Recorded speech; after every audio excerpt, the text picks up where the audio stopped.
Bismillahirrahmanirrahim. Ready, start now, sir, honorable members will recall that the bill was introduced in the House of the People on the 2nd September 1953. Full stop.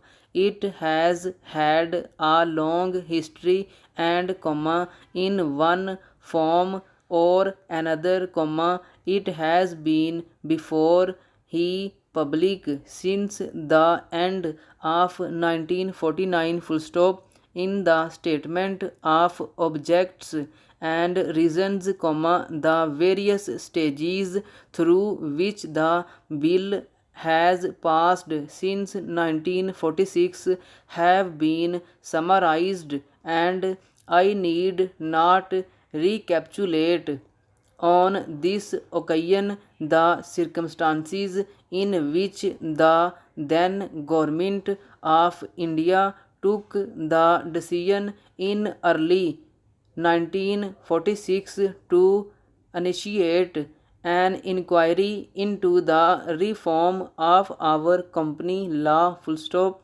I would remind honorable members that between 1946 and 1948 the entire field of company law was carefully reviewed by two distinguished company lawyers who were appointed to recommend the broad lines on which the present act, should be revised. Full stop.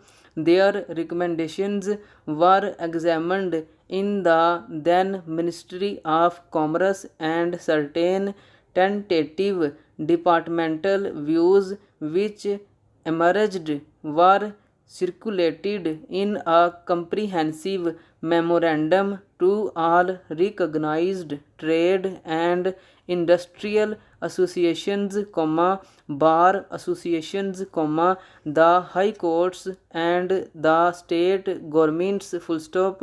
That brought us to the end of 1949. Full stop. New para.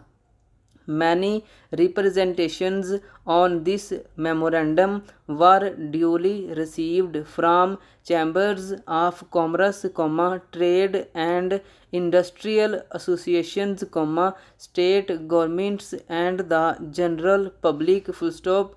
At the end of 1950, the government of India appointed a committee under the chairmanship of to go into the entire question of the revision of the Companies Act, with particular reference to its bearing on the development of trade and industry in this country. Full stop. New para.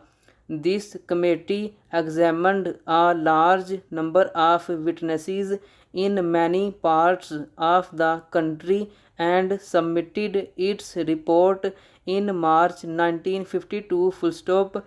This report again was circulated to all state governments, chambers of commerce, trade associations, high courts and many other bodies. Full stop. At the same time, a special officer was appointed in the Department of Economic Affairs, Ministry of Finance, to examine the report, in the light of the views received from the interested public, and to submit proposals to government for the revision of the present act. Full stop. The bill now before the House is based largely on the recommendations of the Company Law Committee, modified in a few particulars. Full stop. Stop writing.